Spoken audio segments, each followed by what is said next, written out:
Hey everybody, we are on This is the Bronx TV. It is Facebook Live, and we are about to do something spectacular, literally spectacular. We are at the Woodlawn Cemetery where they are having a Celia Cruz exhibition. We're going to get some real close looks at some of her incredible fashions, et cetera, et cetera. We're going to talk to a former manager. Right now I'm going to bring in David Eisen from the Woodlawn Cemetery. David, this is a spectacular exhibit. When I walked in, I said, it's alive. How ironic that we're talking about being alive at the Woodlawn Cemetery. Why is this so important for the cemetery to do things like this? Well, you know, so many people think of a cemetery as a place for the dead. But when you really look at it, a cemetery is for the living. It's a place for people to remember, reflect, and, you know, share with their loved ones their memories. You know, we had a little preview event last night, and it was interesting to see. We had a couple of grandmas that brought their grandchildren, and they were able to share their fond memories of Celia's life and the things that Celia had done and they had seen that actually touched their lives, and they were able to share those experiences with their grandkids. So whether it's a celebrity such as Celia or whether it's your own grandparent, you're able to come to the cemetery and reflect and share with your family members those fond memories that you have. And Woodlawn really is more than a cemetery. And you have talked about it with me before, the whole notion of legacy. So what is Celia Cruz's legacy? Obviously, it's the music. I mean, we all know about that. But it's who she was, how she acted, and what she wore. And this really emphasizes the concept of legacy. Yes, you know, with the legacy, and we do a lot of educational programs, as we talked about when we had Stefan Matteau on your show, and we always share with the kids a picture of a headstone, and we talk about the date you were born, the date you died, but that dash in the middle, that's your legacy. And, you know, Celia's legacy herself is all about how people portray who she was and what she meant to them, because she might have meant something to one person and something else to another. So everything that you do from that date you were born to the day you die is the legacy that you leave behind and how people remember you. And, you know, if you were to have a pair of my shoes or my sneakers somewhere in one of these things, it would be, right now, okay, no big deal. But when you look at these kinds of artifacts, so to speak, right now, they really look like museum pieces, moments in history, ways of getting a clue into what somebody was like. It's, again, I'm going to use the word, it's living. There's something so alive about this. Yeah, I mean, you walk around, and like you said, you see her shoes, and you see her sunglasses, and you see all these beautiful dresses.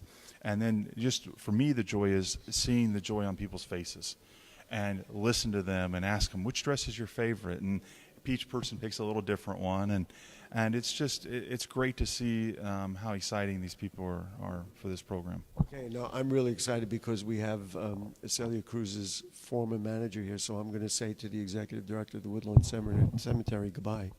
All right. And let's bring on Omar Padillo. You can stand over here. It's good. So we can see these dresses. Thank you for coming. Thank you. This is really exciting. I don't even know where to begin. Tell me what your memories are of Celia Cruz as a person. Like, what does all of this say to you when you look at this? You say, this is what she was about. I tell you, I had the great honor of meeting the persona, not the artist. The person behind Celia Cruz was a great human being, great friend, great wife. She touched my heart very deeply. I worked with her since I was 17 years old until the day she passed. And here we are today celebrating her legacy, celebrating her fashion. I say the life and times of Celia Cruz.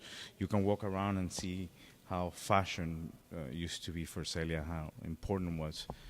In terms of, let's be real specific about it. I'm going to ask you if you have favorites, but in terms of the fashion, I'm assuming she picked it out. She was very involved in selecting the colors. Did she have? Just give me something about all these dresses, and then we're going to walk around. You can walk around here too. And I'll tell you the following. She will pick everything. She will have a lady in Los Angeles, a designer, Irma Peñalver. She will design this kind of dresses for her. She will pick the fabric and tell her, you know, what she wanted. As you see, even picking the fabric. Yes, it was a process. Back then, you know, the technology we have today is not. So Irma used to send from LA a FedEx package with the fabric. Especially, let's pick this dress. With this fabric, Celia, you like this fabric? So we're going to design this.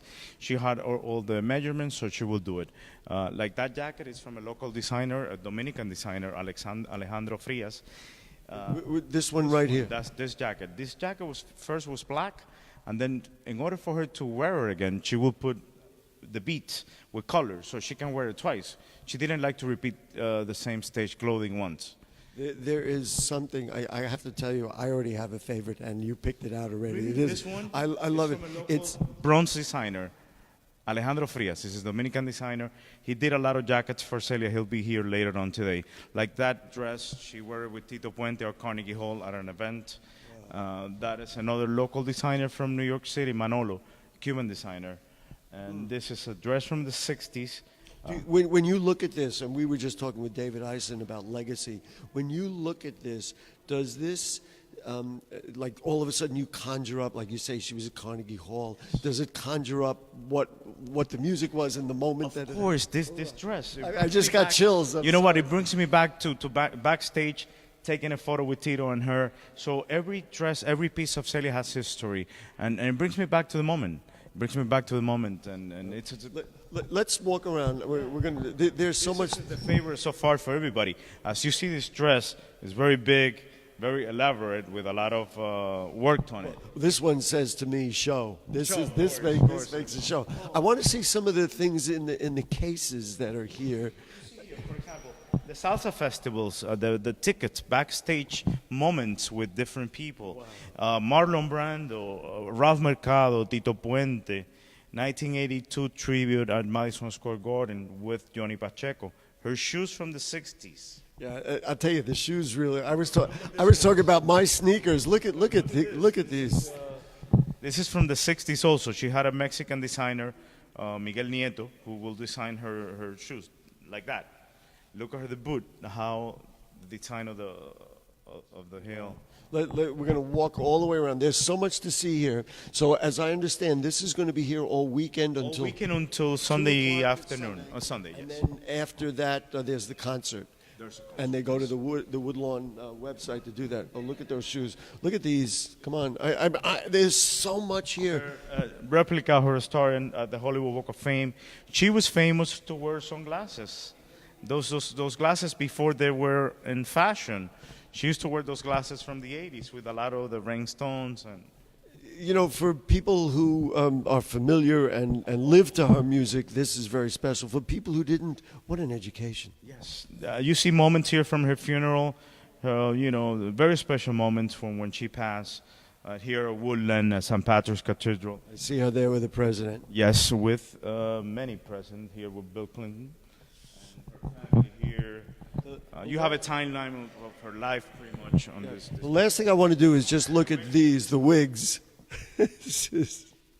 and again, it's like... I tell you, this is 5 weeks of the 300 that she had. She had 300 About wigs. 300. And people think that they're all like that, but the way she used to take them off and fold it and put it on a box. And how did she choose which one? Who knows? She will go to the box and say, okay, whatever, I'm wearing a pink dress, so she will have a pink wig. She was very colorful. Celia was about getting people united and colors. This is a total joy. Let's bring David Eisen back here. Dave, come on around with me over here. Because David's here, I want to tell them they have done a great job of keeping Celia's legacy alive throughout these events. I want to really thank you in person for this. Thank you. I mean, it was a great partnership. And one thing I did want to note is while we're open through Sunday, there's been such a huge response with registration online that Sundays sold out. We don't have any more spots on Sunday. And what's happening Sunday? There's a concert Sunday, right out here. Yeah, Sunday we have the exhibit going on until 2:30. We have 3,000 people signed up for Sunday just to see the exhibit, and almost 4,000 for the concert. Who's playing? Should I ask him? Omar? Son del Barrio is a local band, and the legend Nicky Marrero from Funny All Stars. Nicky will be here with Son del Barrio. That's going to be a great. I got to tell you, ain't this the Bronx, man? This is really. So you really want to register for tomorrow and Saturday, or come out today because those are the spots that are open. So. And it happens to be today on Thursday. It happens to be a lovely day if you have a moment to come out. But I think we're looking forward to a nice weekend. It's always beautiful at the Woodlawn Cemetery. So we can look at the camera and say, why do we do these beautiful things about Celia Cruz and legacy at the Woodlawn Cemetery? Why? Because this is the Bronx.